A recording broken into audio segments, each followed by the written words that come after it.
Assalamualaikum warahmatullahi wabarakatuh. Innal hamdalillah nahmaduhu wa nasta'inuhu wa nastaghfiruh wa na'udzu billahi min shururi anfusina wa min sayyiati a'malina. Man yahdihillahu fala mudilla lahu wa man yudlil fala hadiya lahu. أشهد أن لا إله إلا الله وحده لا شريك له وأشهد أن محمدا عبده ورسوله لا نبي بعده. قال الله تعالى يا أيها الذين آمنوا اتقوا الله حق تقاته ولا تموتن إلا وأنتم مسلمون. يا أيها الناس اتقوا ربكم الذي خلقكم من نفس واحدة وخلق منها زوجها وبث منهما رجالا كثيرا ونساء واتقوا الله الذي تساءلون به والأرحام إن الله كان عليكم رقيبا. يا أيها الذين آمنوا اتقوا الله وقولوا قولا سديدا يصلح لكم أعمالكم ويغفر لكم ذنوبكم ومن يطع الله ورسوله فقد فاز فوزا عظيما. أما بعد فإن أصدق الحديث كتاب الله وخير الهدى هدى محمد صلى الله عليه وسلم وشر الأمور محدثاتها وكل محدثة بدعة وكل بدعة ضلالة وكل ضلالة في النار. معاشر المسلمين rahimani wa rahimakumullah. Alhamdulillah, kita bersyukur kepada Allah Subhanahu wa taala. Di malam hari ini kita kembali bertemu untuk sama-sama mengkaji hadis-hadis Rasulullah sallallahu alaihi wasallam yang dibukukan oleh Al-Imam An-Nawawi dalam kitab beliau yang sangat fenomenal, kitab yang dipelajari oleh hampir seluruh kaum muslimin, yaitu Al-Arba'in An-Nawawiyah, yang kita gunakan syarah dari Syekh Utsaimin rahimahullahu ta'ala. Semoga Allah Subhanahu wa ta'ala senantiasa merahmati para ulama kita, baik ulama-ulama mutaqaddimin yang terdahulu maupun ulama-ulama yang datang belakangan. Kemudian salawat dan salam senantiasa kita haturkan kepada baginda kita Nabi Muhammad sallallahu alaihi wasallam. Kita akan lanjutkan kembali poin-poin yang berkaitan dengan konsekuensi dari mengucapkan asyhadu anna Muhammadan Rasulullah, di mana pada pertemuan yang terakhir kita sampai kepada konsekuensi yang kelima, yaitu kita terlarang untuk melakukan suatu amalan yang bukan bagian dari agama Islam, akan tetapi dianggap sebagai bagian dari agama Islam atau yang dikenal dengan perkara bid'ah. Baik bid'ah yang berkaitan dengan akidah, ucapan, keyakinan, atau yang berkaitan dengan perbuatan, ya, dalam rangkaian-rangkaian ibadah yang sebenarnya hal-hal tersebut tidak menjadi bagian dari agama Islam, tetapi karena dikemas dalam bentuk-bentuk yang islami sehingga dianggap sebagai perkara yang merupakan bagian dari agama Islam. Ini disebut dengan bid'ah. Kita terlarang melakukan hal tersebut. Kemudian as-sadis, konsekuensi yang keenam, an la yabtadi' fi haqqihi ma laysa minhu, yaitu kita tidak boleh melakukan hal-hal yang baru dalam agama kita atau perkara bid'ah yang berkaitan dengan hak atau pribadi Rasulullah sallallahu alaihi wasallam. Hal-hal yang berkaitan dengan Nabi sallallahu alaihi wasallam adalah hal-hal yang berkaitan dengan keagamaan secara umum, karena beliau adalah seseorang yang diperintahkan oleh Allah Subhanahu wa taala untuk menyampaikan agama Islam. Jadi hal-hal yang berkaitan dengan Nabi sallallahu alaihi wasallam tidak bisa dilepaskan dari agama Islam. Jadi hal-hal yang ada keterkaitannya dengan Nabi, dengan pribadi Nabi sallallahu alaihi wasallam yang tidak diajarkan dalam agama Islam, maka itu juga termasuk perkara bid'ah, dan kita terlarang melakukan bid'ah. Ya, termasuk melakukan perkara bid'ah pada hal atau pada pribadi Rasulullah sallallahu alaihi wasallam. Di sini Syekh memberikan contoh. Syekh memberikan contoh, wa ala hadza falladzina yabtadi'una al-ihtifala bil maulidin nabawi. Atas dasar ini, maka orang-orang yang melakukan atau merayakan hari kelahiran Nabi atau yang dikenal dengan perayaan Maulid Nabi, naqisuna fi tahqiqi syahadati anna Muhammadan Rasulullah, kurang dalam merealisasikan syahadat Muhammad Rasulullah. Ya.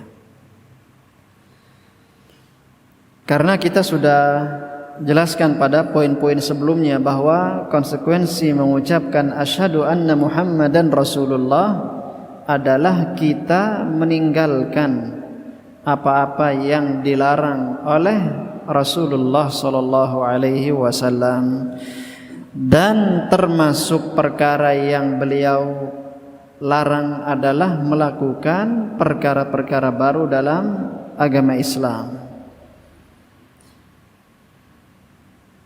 Dan termasuk adalah perkara-perkara baru yang berkaitan dengan pribadi Rasulullah sallallahu alaihi wasallam. Merayakan Maulid Nabi sallallahu alaihi wasallam tidak pernah diperintahkan secara letterlock, secara jelas oleh beliau sallallahu alaihi wasallam. Demikian juga tidak pernah dipraktekkan oleh beliau sallallahu alaihi wasallam. Tidak juga beliau ajarkan kepada sahabat-sahabat beliau. Tidak pernah juga beliau wasiatkan kepada para sahabat beliau, wahai para sahabat Abu Bakar, Umar, Utsman, Ali, nanti kalau saya meninggal, ya tolong adakan perayaan hari kelahiran saya supaya kalian ingat terus sama saya. Nabi tidak pernah memberikan wasiat seperti itu. Ya. Padahal Abu Bakar, Umar, Utsman, Ali sangat bisa untuk merayakan perayaan hari kelahiran Nabi Muhammad sallallahu alaihi wasallam. Apalagi mereka adalah manusia yang bermuamalah, berinteraksi dengan ahlul kitab. Ya. Salah satunya adalah Nasara yang biasa melakukan perayaan hari kelahiran siapa? Nabi Isa alaihi salam. Tinggal mereka contoh saja. Ini orang-orang Nasara biasa melakukan ini. Coba kita ikutilah. Tentu Nabi Muhammad ini lebih berhak untuk kita rayakan, lebih berhak kita berbahagia dengan kelahiran Nabi Muhammad sallallahu alaihi wasallam. Kita rayakan. Itu pun tidak dilakukan oleh para sahabat Rasulullah sallallahu alaihi wasallam.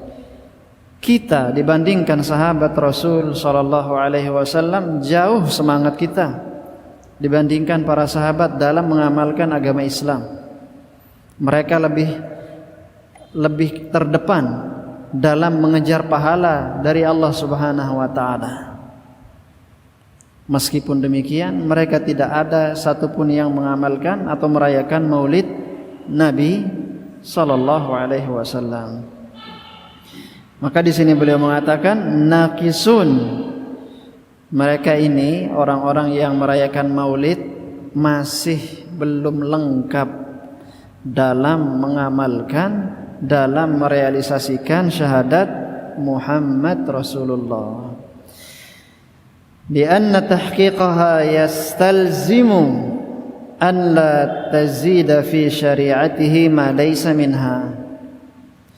Karena yang namanya merealisasikan syahadat Muhammad Rasulullah mewajibkan kita untuk tidak menambah-nambah syariat yang tidak atau yang bukan dari bagian ajaran Rasulullah sallallahu alaihi wasallam.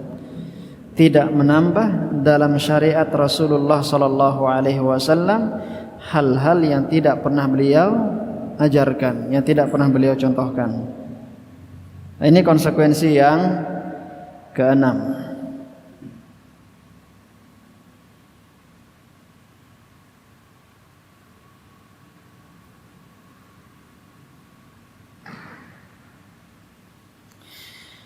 Yang ketujuh, as-sabi' an ta'taqida bi anna an-nabiy sallallahu alaihi wasallam laysa lahu syai'un minar rububiyyah.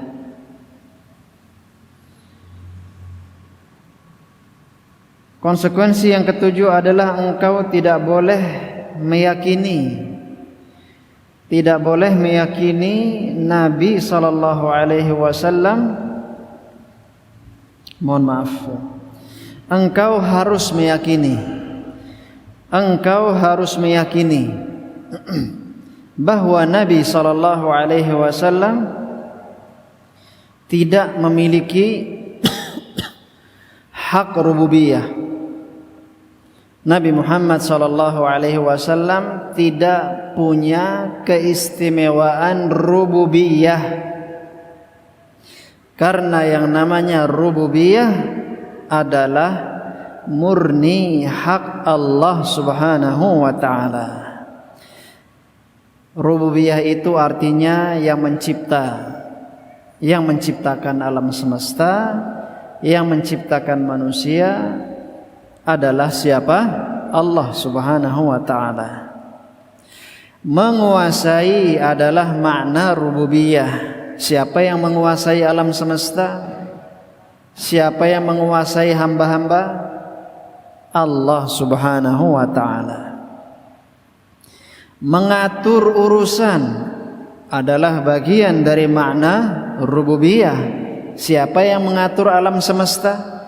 Yang mengatur cuaca, mengatur kapan turun hujan, mengatur kapan orang itu meninggal, kapan orang sakit. Siapa yang melakukan semua itu? Allah Subhanahu wa ta'ala. Jadi siapapun yang namanya makhluk, mau dia nabi, mau dia malaikat, apalagi kalau sekedar wali, tidak punya rububiyah ini, ya. Jadi salah kalau ada yang berkeyakinan bahwa wali itu punya keistimewaan untuk mengatur sebagian dari urusan rububiyah, ya. Ada wali yang bisa mengatur cuaca, kapan turunnya hujan. Kalau dia tidak berkehendak turun hujan, tidak turun hujan. Nah, ini adalah keyakinan-keyakinan yang batil. Nabi Muhammad SAW saja tidak punya keistimewaan seperti itu, apalagi orang-orang yang derajat kesalehan kewaliannya jauh di bawah Nabi Muhammad SAW. Ay annahu la yud'a, karena Rasul SAW tidak punya keistimewaan rububiyah, maka artinya tidak kepada beliau kita memanjatkan doa. Doa dipanjatkan hanya kepada Allah Subhanahu wa taala. Ya. Karena yang ngatur semua ini adalah Allah Subhanahu wa taala. Kita dapat rezeki, Allah yang ngatur. Kita sehat, Allah yang ngatur. Hubungan kita baik dengan keluarga, dengan tetangga, dengan manusia. Yang berikan kemudahan siapa? Allah Subhanahu wa taala. Jadi hal-hal tersebut dimintanya sama Allah Subhanahu wa taala, bukan minta kepada Rasul sallallahu alaihi wasallam. Wala yustaghatsu bihi illa fi hayatihi fi ma yaqdiru alaihi. Dan juga kita tidak minta pertolongan kepada Rasulullah sallallahu alaihi wasallam. Ya, minta tolong itu hanya kepada Allah Subhanahu wa taala. Nah, kecuali ada kecualinya. Kecuali kalau Nabi Muhammad masih hidup, minta dah sama Nabi Muhammad sallallahu alaihi wasallam, minta pertolongan sama beliau. Itu pun terbatas hanya pada hal-hal yang bisa dilakukan oleh Rasulullah sallallahu alaihi wasallam. Ya. Ada sebagian sahabat atau orang-orang Badui yang butuh uang datang kepada Rasul, minta uang, dikasih sama Rasul sallallahu alaihi wasallam. Ada orang datang lihat bajunya Nabi bagus, beliau memuji kemudian minta, dikasih bajunya sama Rasulullah sallallahu alaihi wasallam. Bisa. Pada perkara-perkara yang bisa dilakukan oleh manusia sebatas itu saja, maka boleh kita minta pertolongan. Tapi kalau minta pertolongan yang sifatnya hanya bisa dilakukan oleh Allah Subhanahu wa taala, maka minta tolongnya itu kepada Allah Subhanahu wa taala. Minta keselamatan, ya. Minta selamat dunia dan akhirat, Allah yang bisa berikan. Minta diselamatkan agama kita dari kehancuran, minta sama Allah Subhanahu wa taala. Fahuwa abdullahi wa rasuluh. Nabi itu, Nabi Muhammad sallallahu alaihi wasallam adalah Abdullah. Nah, ini yang perlu kita ingat. Nabi itu punya keistimewaan, Nabi itu punya mukjizat yang tidak dimiliki oleh orang lain. Cuma beliau itu tetap Abdullah, yaitu hamba Allah. Jadi tempatkanlah setiap pihak itu pada tempatnya masing-masing. Orang tua kita punya tempat, kita tempatkan di situ. Kita hormati mereka. Kita taati mereka sebatas apa-apa yang dibolehkan oleh syariat. Nabi Muhammad sallallahu alaihi wasallam punya posisi. Beliau seorang nabi.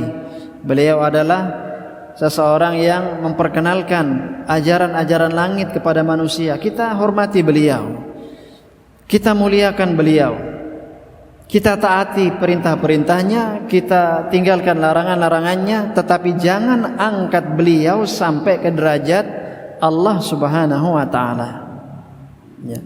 Nabi tidak suka diangkat-angkat begitu sampai ke derajat Allah Subhanahu wa ta'ala. Nah, ini kan terjadi. Beberapa orang di zaman beliau sallallahu alaihi wasallam memberikan pujian-pujian yang berlebihan, sampai ada sebagian orang saking cintanya kepada Rasul sallallahu alaihi wasallam, mereka mengatakan, dan Nabi Muhammad ini adalah orang yang mengetahui apa yang akan terjadi besok.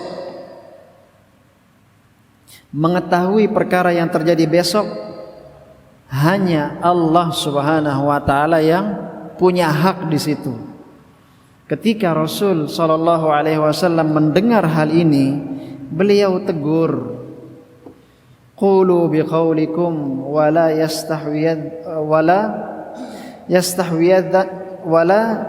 yastahwiyadannakumus syaitan. Silahkan ucapkan ucapan kalian yang pertama tadi, tetapi jangan sampai kalian digelincirkan oleh syaitan. Jangan sampai kalian berucap kelewat batas, Ya. Dalam hadis yang lain Rasulullah sallallahu alaihi wasallam bersabda, "La tutruni, jangan kalian puji saya berlebihan.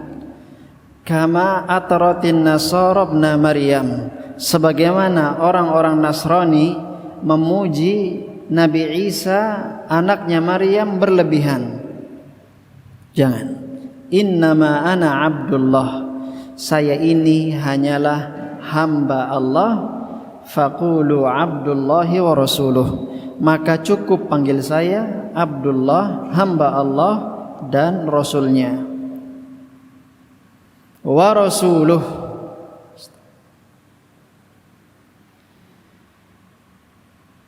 beliau adalah hamba Allah dan utusan Allah. Qul la amliku li nafsi naf'an wala dharran illa ma syaa Allah.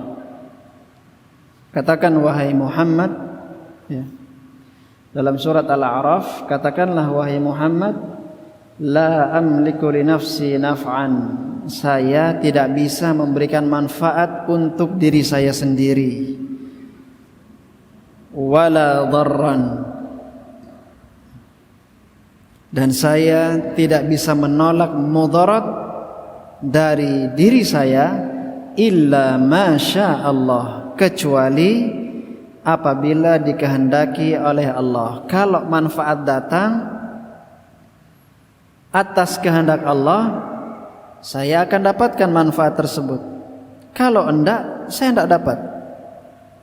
Kalau mudarat, musibah datang kepada saya enggak bisa tolak kecuali kalau Allah yang hilangkan. Ini pada diri Rasulullah sallallahu alaihi wasallam.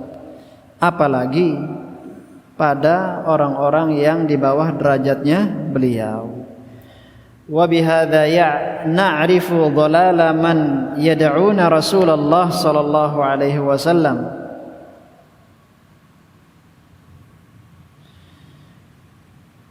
Oleh karena itu kita mengetahui kesesatan orang-orang yang berdoa kepada Rasulullah sallallahu alaihi wasallam, minta kepada Nabi, minta diberikan hidayah, minta diberikan anak, minta diberikan rezeki, mintanya sama Nabi sallallahu alaihi wasallam. Datang ke kubur Nabi, kemudian doa, mintanya sama Nabi. Ini beliau mengatakan kita bisa mengetahui kesesatan orang-orang yang seperti ini.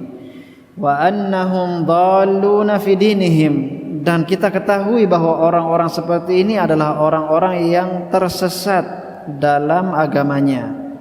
Sufaha fi uqulihim, akalnya dangkal. Iz innan nabiy sallallahu alaihi wasallam la yamliku li nafsihi naf'an wala dharran, fa kaifa yamliku li ghairihi.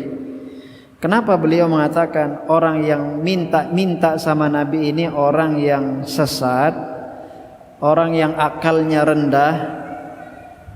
Karena kalau seandainya Nabi saja tidak bisa mendatangkan manfaat, tidak bisa menolak mudarat dari diri beliau, maka bagaimana mungkin beliau mendatangkan manfaat untuk orang lain?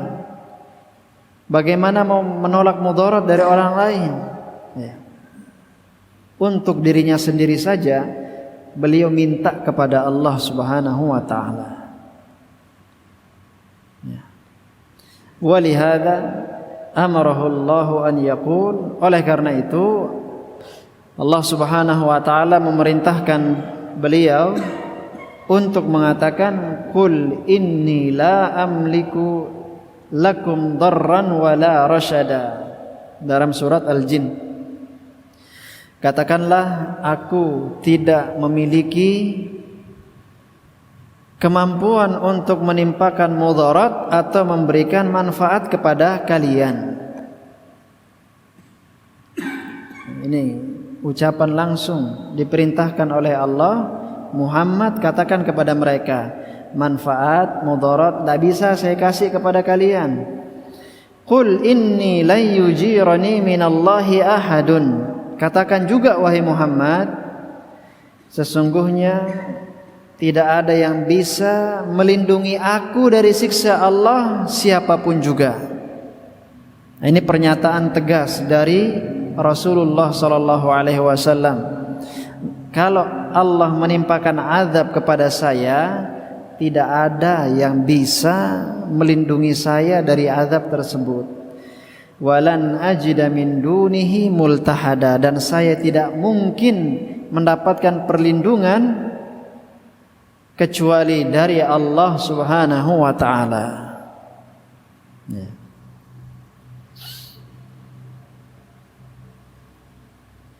Ay annahu alaihi salatu wassalam law arada Allah bihi ma yurid mastata'a ahadun minan nas an yamna'a iradatallahi fihi.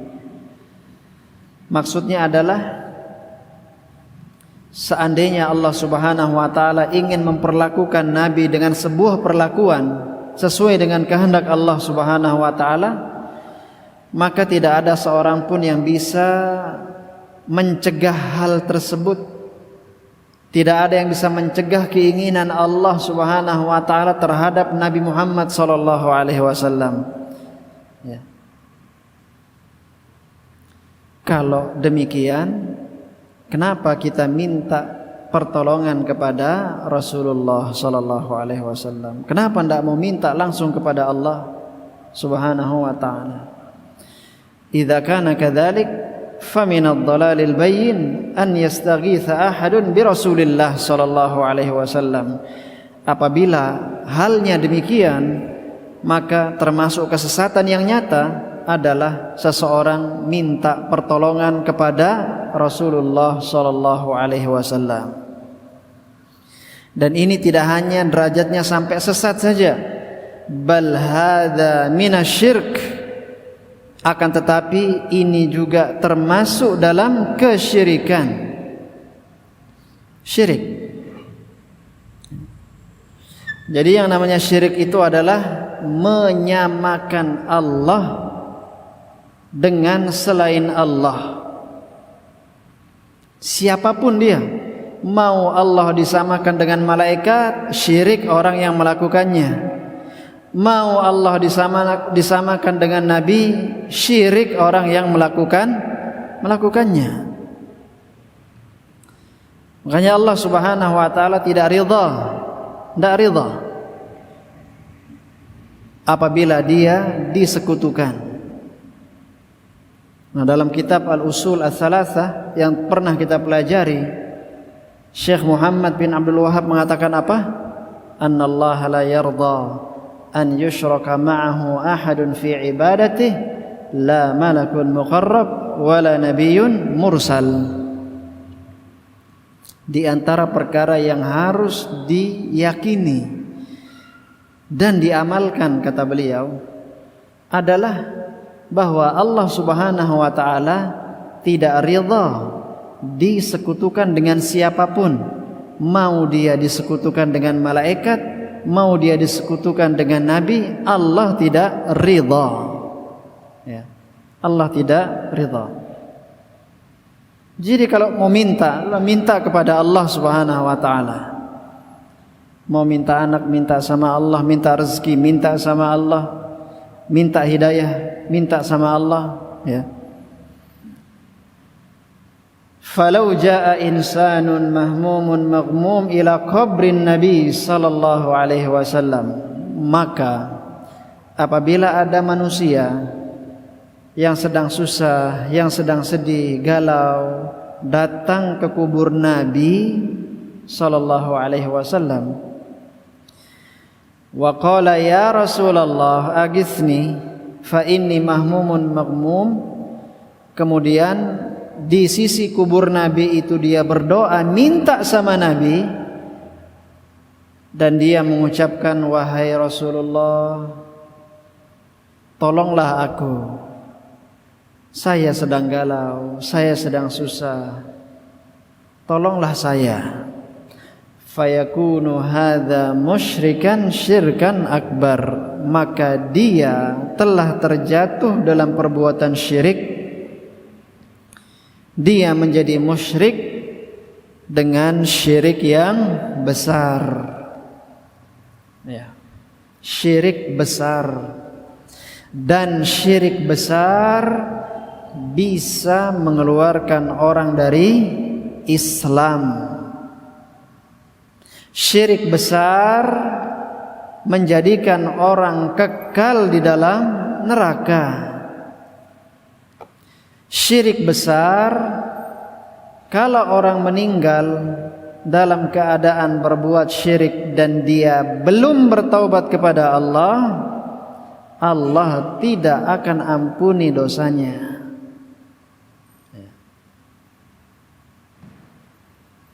Walaupun yang dia sekutukan adalah Allah kepada Nabi. Ya.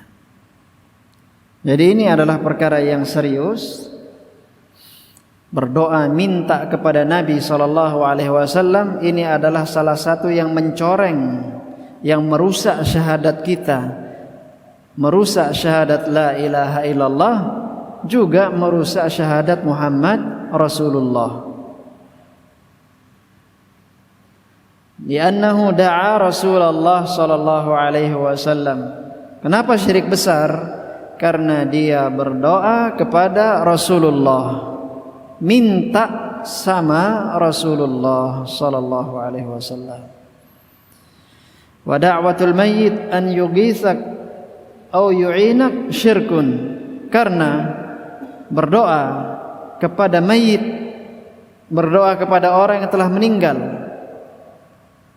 dan minta kepada dia untuk menolong kita, memberi bantuan kepada kita, ini adalah bentuk kesyirikan. Kenapa syirik? Li'annahu ghairu qadir, karena yang kita minta tidak mampu merealisasikan permintaan kita. Ya. Kalau misal sekarang di hadapan saya ada orang kaya, mampu dia berikan uang, saya datang kepada dia, Pak, saya minta uang, boleh? Boleh.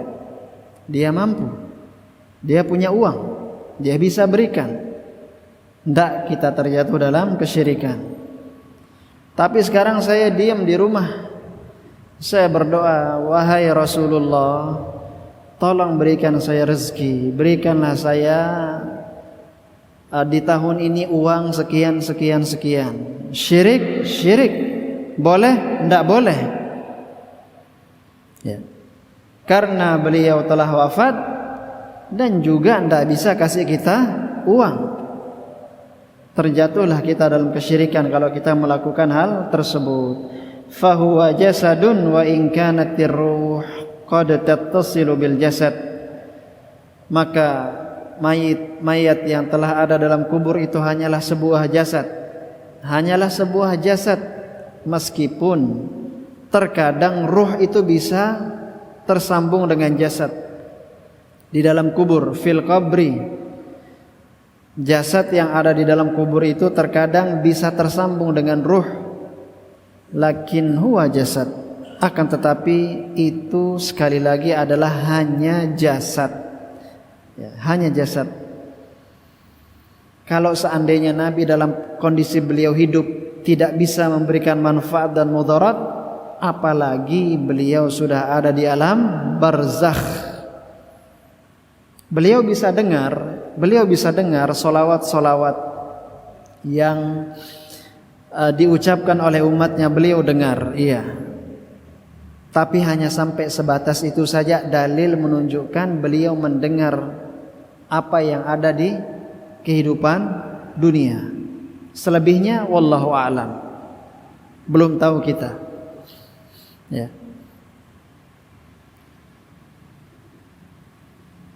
Jadi tubuh yang telah masuk ke dalam liang lahat, telah wafat, itu hanyalah sebuah jasad.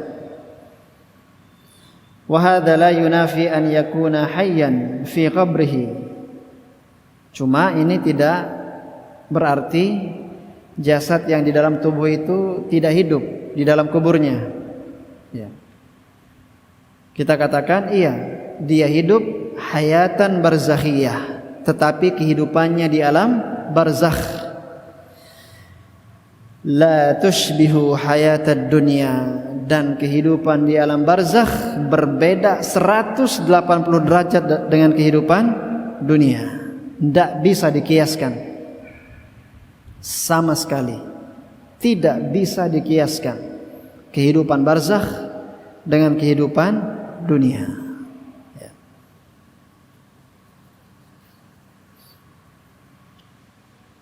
Sudah azan? Belum? Belum. 3 menit.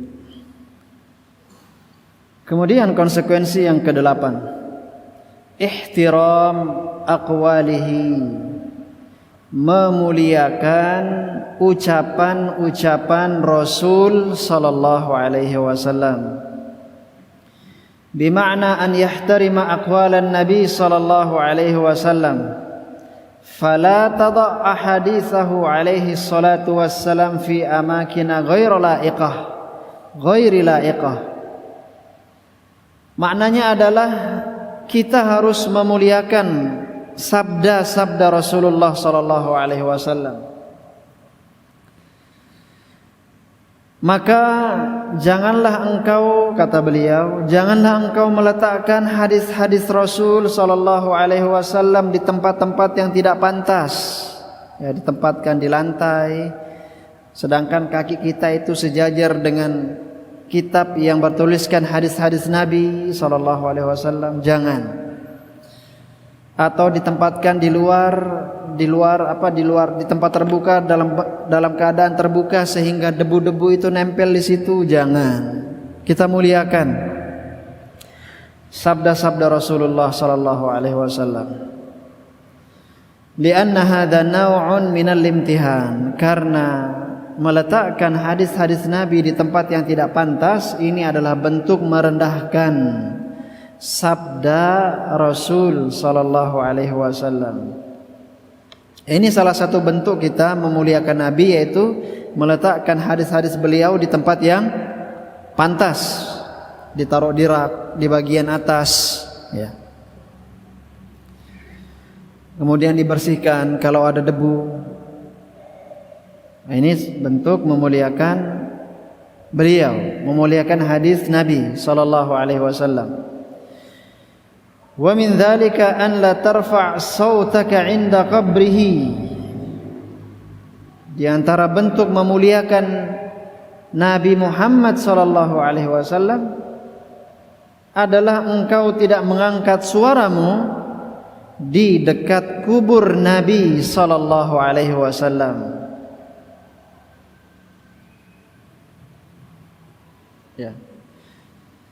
Jadi larangan mengangkat suara di hadapan Nabi tidak hanya berlaku ketika beliau masih hidup, tetapi juga ketika beliau meninggal.